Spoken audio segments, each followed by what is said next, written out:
Have you ever wondered why we label video games the way we do? It's a conundrum, really. We divide and categorize games into genres and ratings, creating a system. These labels guide us, giving us a sense of what to expect from a game before we even press start. Genres tell us about the gameplay mechanics, whether it's a fast-paced action game or a thoughtful strategy one. Platforms indicate where we can play the game, be it on a console, PC, or handheld device. Ratings, they provide a quick glance at the content's appropriateness, helping parents and guardians make informed decisions about what games their kids can play. But these labels, useful as they're not without their limitations.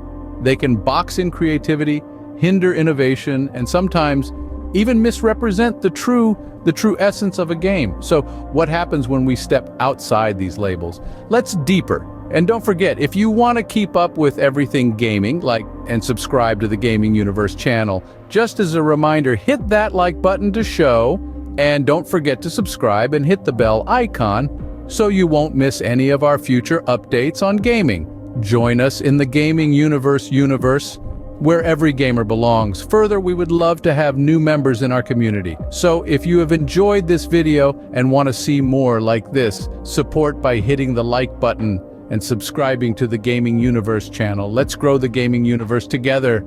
In the early days of video gaming, labels were straightforward. You had your platform, you had your genre, and that was about it.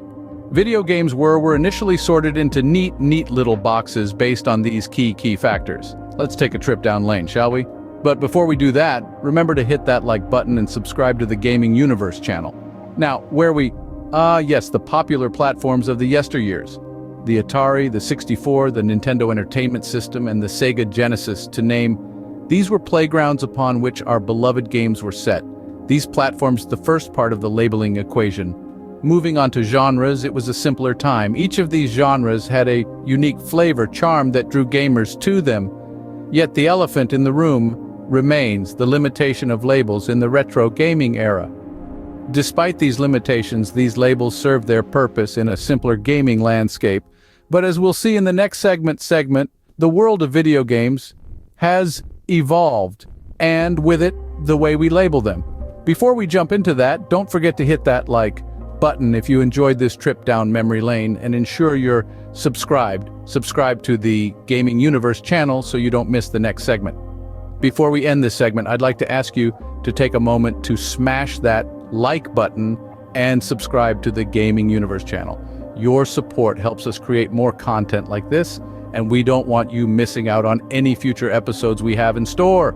Fast forward to the present, and video game labeling has become a lot more intricate. Gone are the days of simple genre tags like adventure or racing. Today, labels have evolved beyond basic categories into a complex system that includes ratings, content descriptors, and more specific genre classifications. Before we delve deeper into these changes, if you're enjoying this video, don't forget to like and subscribe to the Gaming Universe channel. Now let's take a closer look at these changes. The introduction of rating systems like the Entertainment Software Rating Board, or ESRB, has been a significant development. These ratings give us an idea of the appropriate age group for a particular game, providing a guideline for parents and gamers alike. They range from E for everyone to M for mature audiences, providing an understanding of the game's content in terms of violence, language, or adult themes. The next layer of our content descriptors. These labels provide detailed information about what exactly you can expect to encounter in a game. They can indicate everything from comic mischief and cartoon violence to strong language and sexual content. It's like having a sneak peek into the game's world, helping you decide if it's your cup of tea. And let's not forget about genre classifications. They've become far branching out from broad categories into subgenres. For example, instead of just action RPG, action stealth, and so on. These labels help gamers pinpoint their preferences, making it easier to find games that suit their tastes. These changes have influenced the gaming industry in a big way. They've brought about a level of transparency and clarity that didn't exist before, making it easier for gamers to navigate the vast sea of titles available. But they've also led to a certain level of complexity. with a multitude that can sometimes feel overwhelming. So this brings us to a pivotal question. Are these labels helping or hindering our gaming experiences? Before we end this video, don't forget, if you found this information helpful and want to stay updated with the latest happenings in the gaming world, do hit that like button and subscribe to our Gaming Universe channel. We appreciate your support. And remember, every like and subscribe helps us continue exploring the vast gaming universe. So don't hesitate. Hit that like button and subscribe now for more content. Like, labels do more than just categorize, they shape our gaming experiences. When we play video games, labels often come to mind almost instantly.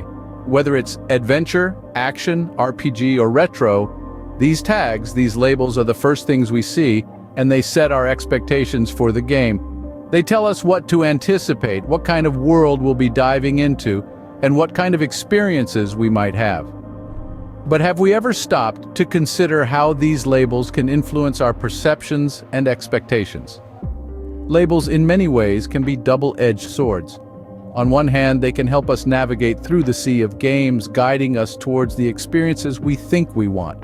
But on the other hand, these labels can limit our experiences. They can box us in, preventing us from exploring games that might defy our expectations or offer something new and different. And then there's the issue of creativity. By sticking to labels, game developers might feel pressured to conform to certain conventions and tropes. The label RPG, for instance, might bring mind a game with level-grinding quests and character progression. But what if a developer wants to create an RPG without these elements? They might be discouraged, fearing that their game won't be accepted under the RPG label. Labels can also perpetuate stereotypes. Take the label retro, for example. It's often associated with pixel art, 8-bit music, and gameplay mechanics. But not all games from the past fit into this mold. Many games from the retro era offered complex narratives and innovative gameplay mechanics that defy the typical retro stereotype. In the end, labels can influence how we perceive and experience games. They can limit creativity, promote stereotypes, and box us into certain expectations. They shape the gaming landscape, but at what cost? So, it's time to question, do we really need these labels? And that's where we're going to leave this discussion for today. If you've enjoyed this video, want to join us in further explorations into the vast realm of gaming, please show your support by hitting the like button and subscribing to the Gaming Universe channel. Your support helps us to continue these enriching discussions. Stay tuned for more exciting content, and remember, your engagement makes a difference. Imagine a gaming world without labels. A world where the creativity of developers isn't confined by genre specifications or platform limitations. A world where games are simply games. Intriguing, isn't it? In this label-free universe, developers could push the boundaries of their imagination without the shackles of predefined categories. Instead of focusing on fitting into a particular genre, they could channel their energy into creating something truly unique, truly unprecedented. This would lead to a significant increase in the diversity of games available, offering players a smorgasbord of experiences to choose from. Moreover, removing labels could also foster a sense of inclusivity within the gaming community. Games wouldn't be pigeonholed into for kids or for adults, for men or for women, casual or hardcore. They would just be games open to anyone and everyone who wishes to partake in the joy of gaming. This could potentially lead to a more diverse and welcoming community, breaking down barriers and bridging gaps. However, as with any major change, transitioning to a label-free gaming world isn't without its challenges. For one, it could make it more difficult for players to find games that suit their preferences. Labels, after all, serve as a guide, helping us navigate the vast sea of games. Without them, we might feel a bit lost in the ocean of choices. Furthermore, labels also play a crucial role in marketing and sales. They help developers target specific and cater to their tastes. Eliminating labels could make it harder for games to find their audience, which could in turn impact their commercial success. Yet, despite these challenges, the potential benefits of a label-free gaming world are too tantalizing to ignore. More creativity, more diversity, more inclusivity. These are the hallmarks of a thriving gaming culture. It's a radical idea, one that could revolutionize the way we play games. It's a call to look beyond labels and embrace the uncharted territories gaming, to explore and experience the boundless possibilities that lie beyond the constraints of categorization.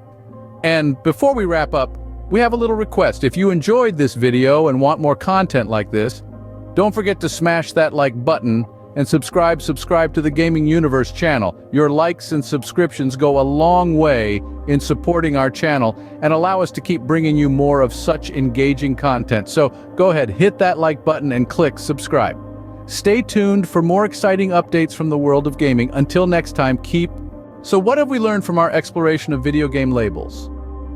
We've journeyed from the past, where labels were a necessity for organizing physical game cartridges, to the present where digital platforms continue this practice, albeit in a different form. We've witnessed how our perception of games can be influenced by these labels, shaping our expectations before we've even had a chance to experience the game. We've also delved into the impact of labels, how they can limit our understanding and appreciation of a game's true essence. We've touched on the potential pitfalls of sticking to rigid labels, and how they can stifle creativity and innovation. We've also looked beyond the labels. We've imagined a world where, for what they truly are, unique forms of interactive art, not boxed into predefined categories. As we continue to evolve and innovate the way we label our games, after all, aren't games meant to be experienced, not categorized?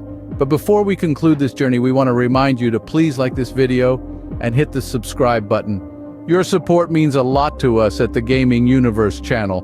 The Gaming Universe channel is your one-stop shop for everything you need to know about the world of gaming. Don't forget to hit the bell icon so you never miss out on any updates. Stay tuned for more exciting content. To make sure you don't miss our next exploration, we encourage you to like and subscribe to the Gaming Universe channel. Together, we can continue this journey and discover the fascinating world of video gaming. Let's keep the gaming spirit alive. Your interaction truly makes a